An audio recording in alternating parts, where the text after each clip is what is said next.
నిన్న NEET exam జరిగింది. ఈ నీట్ రీ ఎగ్జామ్ ఇది. ఫస్ట్ పేపర్ లీక్ అయింది. లీక్ అయిన తర్వాత మళ్ళీ రీ ఎగ్జామ్ పెట్టారు. రీ ఎగ్జామ్కి దాదాపుగా 20 లక్షల మంది హాజరయ్యారు. పాపం పిల్లలు చాలా సఫర్ అయ్యారు. కానీ విషయం ఏంటంటే ఫస్ట్ ఎగ్జామ్ బాగా రాసి మంచి ర్యాంక్ వచ్చిన పిల్లలు జెన్యూన్గా ఈసారి కనుక ఆ ఎగ్జామ్ సరిగ్గా రాయకుండా సీట్ రాకపోతే వాళ్ళ మానసిక వేదన మనం ఊహించడం కూడా చాలా కష్టమవుతుంది. అండ్ దట్టు ఈసారి పేపర్ చాలా కఠినంగా వచ్చిందట, చాలా హార్డ్గా ఉందట పేపర్.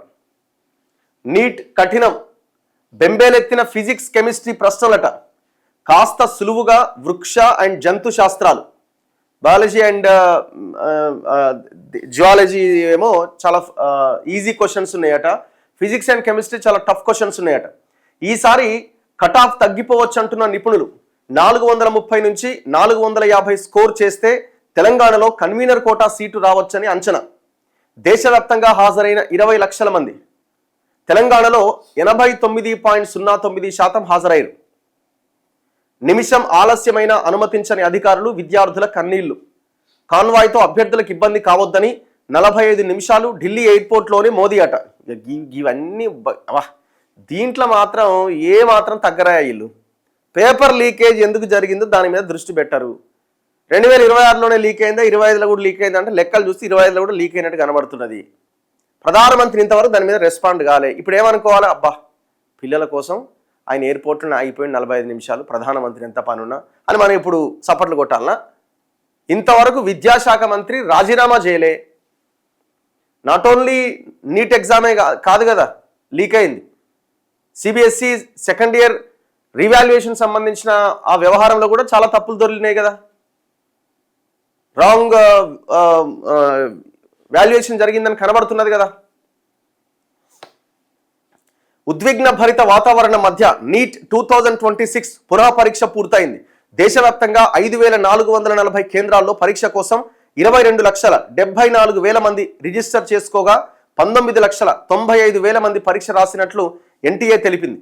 తెలంగాణలో 208 పరీక్షా కేంద్రాల్లో పరీక్ష కోసం 73,059 మంది రిజిస్టర్ చేసుకుంటే 65,087 మంది అంటే 89.09% మంది హాజరయ్యారు. పరీక్ష కోసం పగడ్బందీగా ఏర్పాట్లు చేసిన అధికారులు నిర్ధారిత సమయం తర్వాత నిమిషం ఆలస్యంగా వచ్చిన అభ్యర్థులను పరీక్షకు అనుమతించలేదు.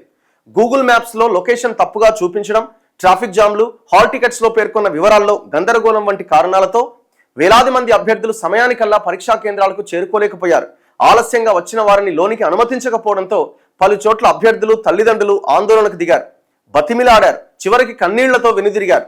మరోవైపు నీట్ పరీక్ష రాసి బయటకు వచ్చిన విద్యార్థుల్లో కూడా కొంత ఆందోళన కనిపించింది. పరీక్షలు సుదీర్ఘంగా, కఠినంగా వచ్చాయని అభ్యర్థులు పేర్కొన్నారు. రద్దయిన నీట్ను చాలా బాగా రాశామని, కానీ ఇప్పుడు కఠినంగా రావడం ఆందోళన కలిగిస్తోందని వాపోయారు. సో ఫస్ట్ టైం మంచి ర్యాంక్ వస్తుంది అనుకున్న వాళ్ళకి ఈసారి ఎంత దారుణం. అత్యంత పగడ్బందీగా ఏర్పాటు. మే 3వ తేదీన జరిగిన నీట్ పరీక్షకు సంబంధించిన ప్రశ్నాపత్రాలు లీక్ అయిన నేపథ్యంలో అదే నెల 12వ తేదీన పరీక్షను రద్దు చేస్తున్నట్లు ఎన్టీఏ ప్రకటించింది. తిరిగి ఆదివారం అంటే ఈ నెల 21వ తేదీన నిన్న మధ్యాహ్నం 2 గంటల నుంచి సాయంత్రం 5:15 వరకు పరీక్ష తిరిగి నిర్వహించింది. పరీక్ష లీకేజీతో విద్యార్థుల్లో నెలకొన్న ఆందోళన, మళ్లీ అలాంటి ఘటన జరిగితే ఎలా అన్న సందేహాల నేపథ్యంలో నీట్ పునః పరీక్షకు కేంద్రం పగడ్బందీ ఏర్పాట్లు చేసింది. దేశవ్యాప్తంగా 551 పట్టణాల్లోని 5,440 సెంటర్ల వద్ద గట్టి భద్రత కల్పించింది. పరీక్షలు జరిగిన సుమారు 95,000 గదులు, పరీక్షా కేంద్రం ఆవరణల్లో కలిపి మొత్తంగా 1,38,000 సీసీ కెమెరాలు, 51,311 సిగ్నల్ జామర్లు ఏర్పాటు చేసింది. పరీక్ష జరుగుతున్న తీరును కేంద్ర మంత్రి ధర్మేంద్ర ప్రధాన్ ఢిల్లీలోని ఓఖ్లా ప్రాంతంలో ఉన్న ఎన్టీఏ ప్రధాన కార్యాలయం నుంచి పర్యవేక్షించిందట. ఎందుకయ్యా మరి ఇంకా అంత అయినాక ఆయన వాడు కూర్చోనట ఎగ్జామ్ ఎట్లా జరుగుతుందని అట పర్యవేక్షించిందట. గుజరాత్లోని నీట్ పరీక్షా కేంద్రాల వద్ద డ్రోన్లతో నిఘా పెట్టారు. నీట్ పునః పరీక్ష రీ ఎగ్జామ్ నిర్వహణ కోసం ప్రభుత్వంలోని అన్ని విభాగాలు సమన్వయంతో పనిచేశాయని అధికారులు, సిబ్బంది, పోలీసులు కలిపి సుమారు 7 లక్షల మంది విధులు నిర్వర్తించారని NTA director general Abhishek Singh తెలిపారు. ఎవరో ఐసీయూ నుంచి వచ్చి పరీక్ష రాసిరట. ఇట్లా చాలా రకాలు ఉన్నాయి. కోల్కతా టూర్కు పోయిన మోదీ తిరిగి వస్తూ ఆదివారం మధ్యాహ్నం 1:15 సమయంలో ఢిల్లీ విమానాశ్రయానికి చేరుకున్నారు. కానీ వెంటనే తన నివాసానికి బయలుదేరలే. ఆ సమయంలో తాను కాన్వాయ్తో బయటకు వెళ్తే రోడ్డుపై ట్రాఫిక్ ఆగిపోయి నీట్ పరీక్ష కోసం వెళ్లే వారికి ఇబ్బంది అవుతుందని భావించారు. సుమారు 45 నిమిషాలు విమానాశ్రయంలోనే వేచి ఉండి తర్వాత బయలుదేరారు. అబ్బా కాదండి, ఆడైన బయలుదేరేటప్పుడే ఎగ్జామ్ ఉంది కదా అని చెప్పి లేట్గా బయలుదేరొచ్చుగా. లేట్గా బయలుదేరి ఎగ్జామ్ అయిపోయి సాయంత్రానికి దిగొచ్చుగా.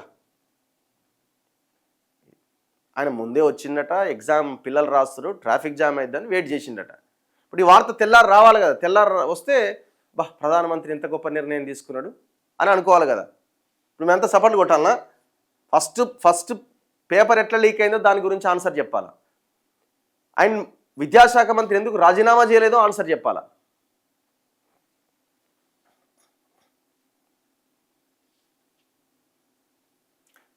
ఇప్పుడు ఈ ఎగ్జామ్ చాలా టఫ్గా రావడంతో, క్వశ్చన్స్ చాలా టఫ్గా అడగడంతో 430 నుంచి 450 స్కోర్ చేస్తే తెలంగాణలో కన్వీనర్ కోట ఫ్రీ సీట్ వచ్చే అవకాశం ఉందట. ఎవరో పాపం జగిత్యాలలోని జేఎన్టీయూ సెంటర్లో తన కుమార్తెను లోపలికి అనుమతించాలని ప్రాధేయపడుతున్న తల్లి. లేట్ అయిపోయిందట, మరి ఏమైందో. నీట్ రీ ఎగ్జామ్ ప్రశ్నాపత్రం చాలా కఠినంగా వచ్చింది. మొత్తం 180 ప్రశ్నల్లో సగం సాధారణంగా ఉంటే మరో సగం చాలా కఠినంగా వచ్చినాయట. వృక్ష జంతు శాస్త్రాలకు సంబంధించిన 90 ప్రశ్నల్లో 5-6 మినహాయిస్తే మిగతావి తేలికగానే ఉన్నాయట.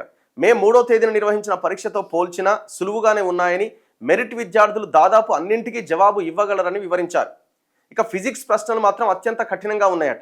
కొన్ని మెరిట్ విద్యార్థులు కూడా జవాబు రాయలేని స్థాయిలో ఉన్నాయట. సాధారణ విద్యార్థులు సగం ప్రశ్నలకే జవాబు ఇవ్వగలరని వెల్లడించారు. ఇక రసాయన శాస్త్రం అంటే ఫిజిక్స్ క్వశ్చన్స్ కూడా మే 3 నాటి పరీక్షతో పోలిస్తే చాలా క్లిష్టంగా ఉన్నాయట. 6-7 ప్రశ్నలు అయితే సుదీర్ఘంగా తికమకకు గురయ్యేలా ఉన్నాయట. 1-2 ప్రశ్నలకు సరైన సమాధానాలు లేవట. వాటికి బోనస్ మార్కులు ఇచ్చే అవకాశం ఉందట. మొత్తంగా నీట్ కఠినంగా ఉన్న నేపథ్యంలో ఈసారి కట్ ఆఫ్ తగ్గిపోయే అవకాశం ఉంది. 430 నుంచి 450 మధ్య స్కోర్ చేసిన వారికి తెలంగాణలో కన్వీనర్ కోటా సీటు దక్కే అవకాశాలు ఉన్నాయట.